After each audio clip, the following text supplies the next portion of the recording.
کبھی اللہ کی کتاب میں بھی دیکھا ہوتا کہ ہم کہاں سے مار کھا رہے ہیں؟ اور یہ ٹیلی ویژن پر دانشور بیوقوف انسانوں کو دانشور بنا کے بٹھایا ہوتا ہے، جن کے پاس نہ دنیا کا علم ہوتا ہے نہ دین کا علم ہوتا ہے، کیونکہ دنیا کا علم بھی آج یہاں تک پہنچ چکا ہے کہ اللہ کا انکار کرنا سب سے بڑی نادانی ہے۔ 19ویں صدی 18ویں صدی میں یہ فتنہ اٹھا تھا، یہ کائنات خود بخود ہے، اپنے آپ ہے، کسی اللہ کی ضرورت نہیں، کسی قانون کی ضرورت نہیں۔ اب تو سائنس پکار کے کہہ رہی ہے کہ کوئی ہے جو نظام ہستی چلا رہا ہے۔ اتنا کھلا آسمان، اتنی پھیلا ہوا زمین کا فرش، یہ بہتے ہوئے دریا، یہ اٹھتے ہوئے بادل، یہ برستی ہوئی بارش، یہ چمکتی ہوئی بجلیاں، یہ گرجتی ہوئی بادلوں کی آواز، یہ خوبصورت آبشاریں، یہ ندیوں کا شور، یہ چشموں کے نغمے، یہ بلبل کے نغمے، یہ کوئل کی کوک، یہ کونج کی پکار، یہ عقاب کی اڑان، یہ مور کا ناچ، یہ خود بخود ہو رہا ہے۔ اتنا بڑا نظام خود بخود ہو رہا ہے۔ ایسے ہمارے دانشور ہیں، میرے ہی بھائی ہیں، میں ان سے نفرت نہیں کر رہا، میں ان پر رحم کر رہا ہوں۔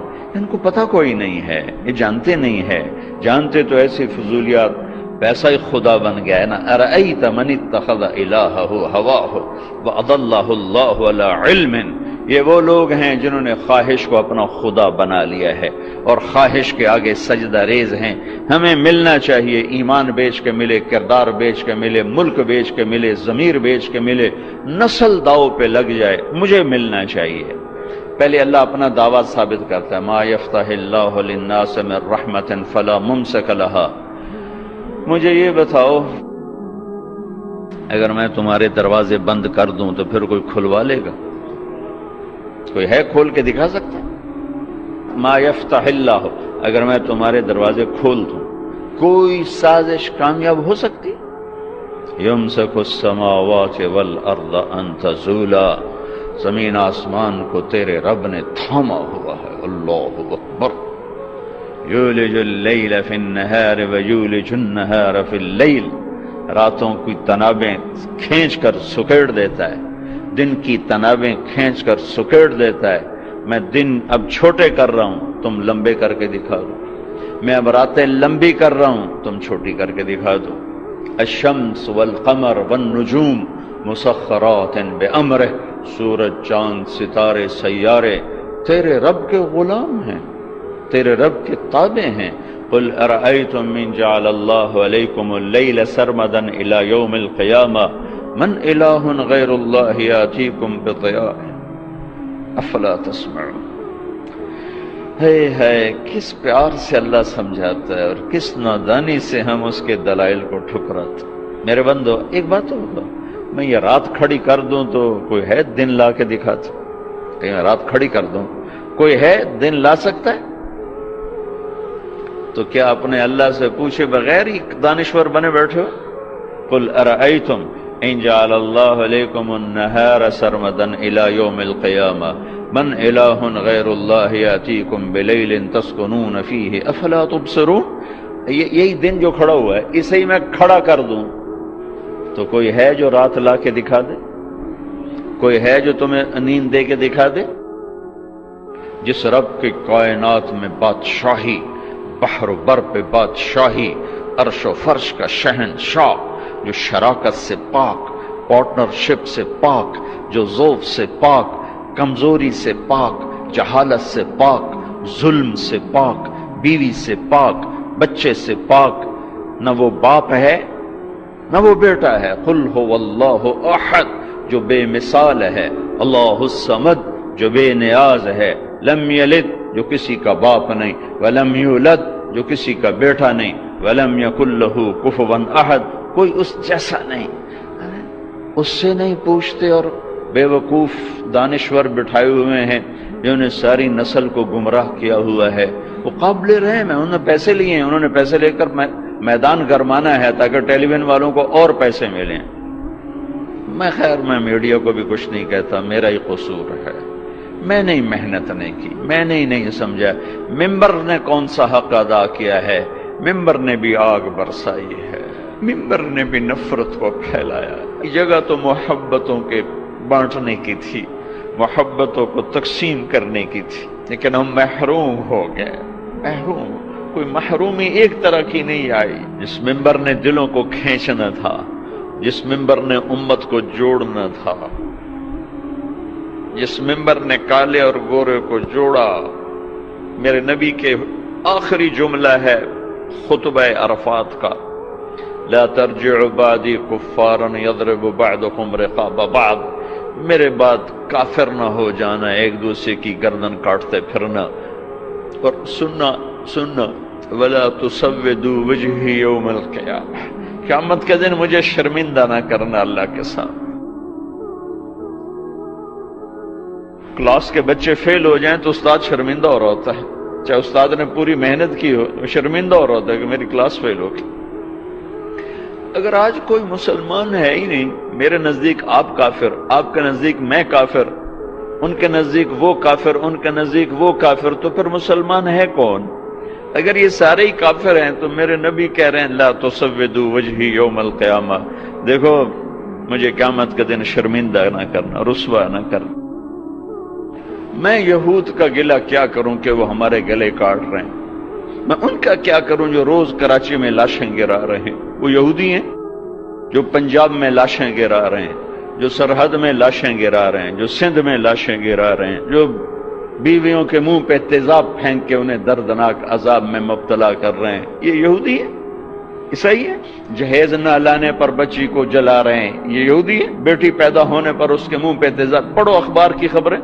میرے اپنے علاقے کا واقعہ، خاتون آئی، چہرہ جلا ہوا، دیکھا نہیں جا رہا تھا، بیٹے کا بھی، اس کا بھی۔ کیا ہوا؟ کہا یہ میرے مرد میرے اتنے تیزاب سڑ چھڑے، مرد ہمارے یہاں خامد کو کہتے، یہ تیزاب ڈالنے والا یہودی تھا۔ پہلے ہماری نسل کو مسلمان نے کاٹا، پھر غیروں نے کاٹا۔ پہلے مسلمان نے مسلمان کو لوٹا، پھر غیروں نے لوٹا۔ پہلے مسلمان نے مسلمان کے گھر جلائے، پھر غیروں نے جلائے۔ پہلے مسلمان نے مسلمان کی عزتوں کو اور پگڑیوں کو اچھالا، پھر غیروں نے اچھالا۔ پہلے مسلمان نے مسلمان کے مال پہ ڈاکے ڈالے، پھر غیروں نے ڈاکے ڈالے۔ پہلے مسلمان نے مسلمانوں کے بچے ذبح کیے، معصوم بچے اٹھا کے ذبح کر کے گلی میں پھینک جاتے ہیں، بوریوں میں بند کر کے پھینک جاتے ہیں۔ یہ اسرائیل کے یہودی ہیں؟ کون ہیں؟ کہاں سے آئے ہیں؟ حرم شریف کے اندر جیبیں کاٹتے ہیں، عیسائی ہیں، سکھ ہیں، سارے شہروں میں عزتیں نیلام ہیں۔ یہ اڈے کون چلا رہا ہے؟ یہ شراب کے اڈے، یہ زنا کے اڈے کون چلا رہا ہے؟ یا ایھا الذین آمنوا انما الخمر والمیسر والازلام والانصاب رجس من عمل الشیطان فاجتنبوه لعلکم تفلحون انما يريد الشیطان ان یوقع بینکم العداوة والبغضاء في الخمر والمیسر ویصدکم عن ذکر اللہ وعن الصلاة فهل انتم منتہون۔ میرا رب تو یوں کہہ رہا ہے کہ اے ایمان والو، شراب اور جوا یہ شیطانی عمل ہے، اس کو چھوڑ دو، اس سے دور چلے جاؤ، کہ جہاں شراب اور جوا ہوگا وہاں عداوت بھی آئے گی، بغض بھی آئے گا، قتل و غارت بھی ہوگا۔ میرے بھائیو، پہلے ہم نے اپنی عزتوں کو نیلام کیا، پھر غیروں نے منڈیاں لگا لی۔ پہلے ہم نے مسلمان کی عزت کو داغدار کیا، پھر غیر خریدار بن گئے۔ غیروں کو گلہ نہ دو، تو ادھر ادھر کی نہ بات کر، یہ بتا کہ قافلہ کیوں لٹا، مجھے راہزنوں سے گلہ نہیں، تیری راہبری کا سوال ہے۔ جب کبھی امت تھی تو راجہ داہر کے ڈاکوؤں نے ہمارا قافلہ لوٹا۔ ایک لڑکی نے کہا یا للحجاج، حجاج ظالم، کوئی ہماری تاریخ کا اچھا انسان نہیں، ہماری تاریخ کا کوئی قابل ذکر انسان نہیں، ظالم۔ یا للحجاج، اے حجاج تو کہاں ہے؟ بصرے کا، عراق کا گورنر تھا۔ چند لوگ جان بچا کے بھاگ نکلے تھے، وہ پہنچے تو انہوں نے حجاج سے کہا کہ ایک لڑکی نے یوں پکارا تھا، تو وہ کھڑا ہو گیا، لبیک یا اختی، لبیک یا اختی، لبیک یا اختی، میری بہن۔ حجاج حاضر ہے، حجاج حاضر ہے، حجاج حاضر ہے۔ آپس میں عزتیں محفوظ تھیں، غیروں نے عزت پہ ڈاکہ ڈالا تھا، تو ایک بدماش کھڑا ہو گیا، کوئی تاریخ کا اچھا انسان نہیں ہے، بدماش، بنو امیہ کا چھوڑا ہوا بدماش تھا۔ عبد الملک ابن مروان تو مر چکا تھا، ولید اسی نے اس کو مسلط کیا تھا، اور وہ ولید کا زمانہ تھا۔ ایک لڑکی کی پکار پر اس نے قسم اٹھائی، نہ چارپائی پہ سوؤں گا، نہ بیوی کے قریب جاؤں گا جب تک اس بچی کے میں آواز کو نہیں پہنچوں گا۔ یہاں موبائل پہ قتل ہو رہے ہیں، کون قتل کر رہا ہے؟ حکومت کا کیا قصور ہے؟ حکومت کتنے سپاہی کھڑے کرے؟ اللہ کو ساتھی بناؤ، اللہ کو ساتھی بناؤ، اللہ پہرے پر آئے گا تو یہ کام ہوگا۔ ہماری حکومت بیچاری 5 لاکھ سپاہی ہیں، اندازاً کہہ رہا ہوں 18 کروڑ پر کیسے نگہبان بن سکتے ہیں؟ پہلا لشکر بھیجا، ایک لڑکی کی پکار پہ اس لشکر شکست ہو گئی، اکثر شہید ہو گئے۔ پھر دوسرا لشکر بھیجا، مکران میں ان کو بھی شکست ہو گئی، وہ بھی شہید ہو گئے، تھوڑے سے بچے۔ تیسرے لشکر کے لیے ولید بن عبد الملک کے نے اجازت نہ دی، کہا نہیں میں نہیں اجازت دیتا، اتنا تو نے میرا نقصان کر دیا، 2 لشکر تباہ کر دی ایک بچی کے پیچھے۔ حجاج نے کہا کہ مجھے برائے مہربانی اس دفعہ آپ اجازت دے دیں، جتنا خرچہ میں خزانے سے لوں گا اس سے دگنا میں خزانے میں واپس کروں گا۔ تو پھر دوبارہ 4000 کا لشکر تیار کیا اور محمد بن قاسم اپنے بھتیجے کو امیر بنایا، 17 سال کا نوجوان، اور اس کو روانہ کیا، اور اللہ نے اس کے ذریعے سے محمد بن قاسم میرے ضلع ملتان تک داخل ہوا، 92 ہجری میں ملتان میں داخل ہوا، اور مکران سے ملتان تک 1 لاکھ انسانوں نے کلمہ پڑھا، اس کے خلوص پر، اس کے اخلاق پر، اس کے ایمان پر۔ ایک بچی کی فریاد پر حجاج جیسا تڑپ اٹھا تھا، آج کروڑوں بچیوں کی فریاد ہے۔ لیکن مصیبت یہ ہے کہ ان کروڑوں کی عزتوں سے کھیلنے والے یہودی نہیں ہیں،